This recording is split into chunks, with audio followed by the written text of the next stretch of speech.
واللہ لا یؤمن، واللہ لا یؤمن، واللہ لا یؤمن۔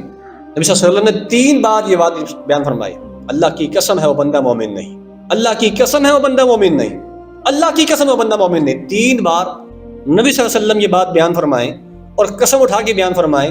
آپ کی بات بغیر قسم کی بھی سچی ہے، ہمارا ایمان ہے، لیکن آپ جب 3 بار یہ بات کہیں اور قسم کھا کر کہیں، اس کا مطلب یہ ہے کہ بات بڑی خطرناک ہے۔ فرمایا کہ اللہ کی قسم ہے مومن نہیں ہے، فرمایا کہ جس کا پڑوسی اس کی شرارتوں سے بچا ہوا نہ ہو۔ اگر میرا پڑوسی میری شرارتوں سے بچا ہوا نہیں ہے، وہ مجھ سے تنگ ہے، پریشان ہے، دعائیں کرتا ہے اللہ کسی طرح یہ یہاں سے چلا جائے یا میں یہاں سے چلا جاؤں، یا اللہ مجھے یہاں سے نکال دے یا اس کو یہاں سے نکال دے، فرمایا کہ یہ آدمی مومن نہیں ہو سکتا۔ یہ دنیا جہان کی نمازیں پڑھتا رہے، دنیا جہان کے قرآن پڑھتا رہے، دنیا جہان کی نیکیاں کرتا رہے، اللہ کی نظر میں مومن نہیں ہے۔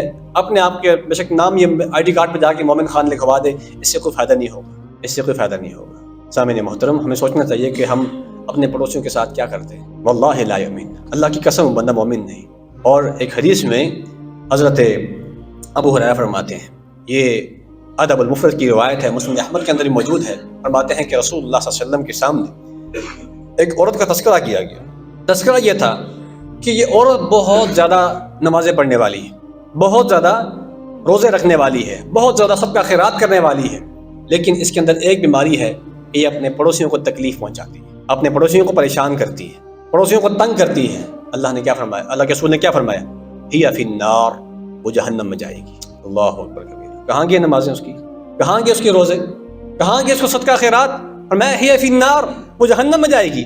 ایک اور عورت کے بارے میں تذکرہ کیا گیا اسی مجلس میں، اللہ کے رسول ایک اور عورت ہے، نمازیں اس کی بس پوری سی ہیں، روزے بس اس کے جو پورے ہیں بس وہی ہیں، کوئی اضافی روزے نہیں رکھتی ہے، صدقہ خیرات بھی بس تھوڑا بہت کر لیتی ہے، لیکن اس کے اندر ایک کوالٹی موجود ہے کہ اس نے اپنے کسی پڑوسی کو کبھی پریشان نہیں کیا، اس کی وجہ سے اس کا کبھی کوئی پڑوسی پریشان نہیں ہوا ہے۔ فرمایا کہ ہی فی الجنہ، وہ جنت میں جائے گی۔ ذرا سوچئے، پڑوسی کے ساتھ حسن سلوک کی بنیاد پر ایک عورت اپنے کم نمازوں کے باوجود، اپنے کم صدقہ خیرات کے باوجود، اپنے کم روزے کے باوجود جنت میں جا رہی ہے، اور دوسری طرف پڑوسیوں کے ساتھ بدسلوکی کی وجہ سے ایک عورت سارا کچھ ہونے کے باوجود جہنم میں جا رہی ہے۔ کتنا بڑا گھاٹے کا سودا ہے، تو پڑوسی کا حق بہت بڑا ہے۔